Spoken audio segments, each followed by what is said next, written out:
professional na photographer.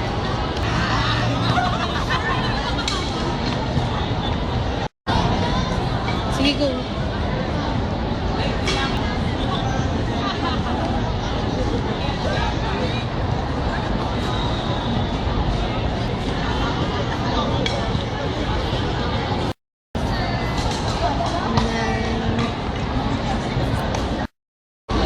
Gusto ko kuhanan ng mga bagay na kapit-kapit.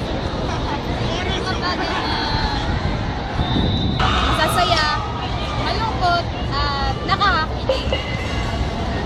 At masarap kuhanan yung mga taong hindi nila alam yung ginagawa nila. Kumbaga stolen shots. Tapos yung kuhanan yung isang lugar na hindi pa kilala ng mga tao.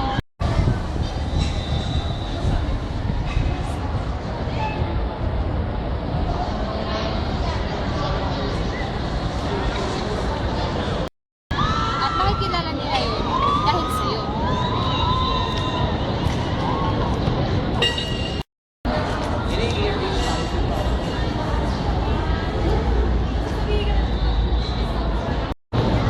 Sa pagkain naman, gusto ko picturean yung isang recipe at ipamahagi sa tao para malaman naman nila kung paano gawin ng isang special dish na galing sa